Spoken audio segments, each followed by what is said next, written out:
Est-ce que vous vous souvenez du métier que vous vouliez faire quand vous étiez petit? Est-ce que vous vouliez devenir astronaute, comme Neil Armstrong, ou archéologue, comme Indiana Jones? Est-ce que vous vouliez devenir maîtresse d'école, comme votre propre maîtresse d'école, ou footballeur professionnel, comme Zidane? Essayez de vous souvenir. Et surtout, essayez de vous souvenir pourquoi vous aviez ce désir. C'est pas évident. Déjà parce que l'enfance, c'est loin. On ne se souvient pas toujours de ce qu'on voulait quand on était petit. L'adulte a tendance à reconstruire les souvenirs de son enfance. Et puis c'est pas évident non plus parce que quand on désire quelque chose, on n'est pas forcément conscient de pourquoi on le désire. On n'est pas forcément conscient de l'origine de nos désirs. À tel point qu'on s'imagine, la plupart du temps, que nos désirs nous sont propres. Qu'ils nous sont propres, c'est-à-dire qu'ils n'ont pas été influencés, qu'ils n'ont pas été modélisés par d'autres que nous-mêmes. On s'imagine que notre désir, c'est quelque chose de spontané, que ça nous est personnel, que ça nous est intime, que le désir relève de notre pure subjectivité. Eh bien ça, pour quelqu'un comme René Girard, c'est un mensonge. Ce qu'il appelle un mensonge romantique. Pourquoi romantique? Parce que le romantisme, c'est un mouvement artistique qui repose sur la valorisation du moi, sur l'exaltation du moi. L'emblème du romantisme, c'est le tableau de Friedrich, le voyageur contemplant une mer de nuages. Un homme seul, au sommet de sa montagne, autant dire au-dessus du monde, au-dessus de la masse, au-dessus du troupeau, au-dessus du conformisme social. L'homme romantique est celui qui se croit unique, original, et qui croit avoir des désirs uniques et originaux. Il veut se persuader que ses désirs ne sont pas influencés par les autres, qu'ils ne sont pas empruntés aux autres.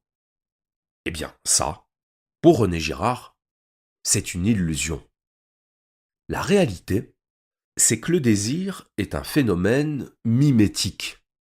C'est un phénomène imitatif. Pour le dire clairement, on désire ce que les autres désirent, ou on désire ce que les autres ont. Désirer, c'est imiter. Et donc ce qu'il faut remarquer, c'est que cette idée, elle s'oppose frontalement à la représentation commune du désir. La représentation commune du désir, c'est de croire que le désir est une relation directe entre le sujet désirant et l'objet désiré, que c'est une ligne droite entre le sujet et l'objet. Ce que nous dit René Girard, c'est qu'en réalité, le désir n'est pas une ligne droite, c'est un triangle. Ce n'est pas une relation directe, c'est une relation médiatisée. C'est une relation triangulaire composée premièrement du sujet désirant, deuxièmement de l'objet désiré, troisièmement, et pour ainsi dire au-dessus des deux autres, ce que René Girard appelle un médiateur. Média, ça veut dire milieu en latin. Médiateur, médiatrice, médiation, c'est l'idée de quelque chose qui s'intercale entre le sujet et l'objet. Autrement dit, nous ne désirons une chose que pour autant que cette chose est soit déjà possédée, soit déjà désirée par quelqu'un d'autre. Ou nous ne désirons une chose que pour autant que nous imaginons que cette chose est déjà possédée ou déjà désirée. Il n'y a pas besoin que la chose soit réellement désirée par quelqu'un d'autre pour qu'on se mette à la désirer. Il suffit qu'on le croie. Il suffit qu'on se représente l'autre comme désirant quelque chose pour que ça déclenche en nous le désir de le posséder aussi. C'est le syndrome du restaurant vide versus le restaurant plein. Vous sortez en ville avec votre bien-aimé, vous cherchez un endroit où manger, devant vous, deux restaurants. Dans le premier, il n'y a personne. Dans le deuxième, c'est rempli. Qu'est-ce que vous faites? Vous entrez dans le deuxième. Alors, pas tout le monde. Je sais que parmi vous, il y en a qui vont me dire « Moi, je préfère quand c'est calme. Donc je rentre dans le restaurant où il n'y a personne. Ok.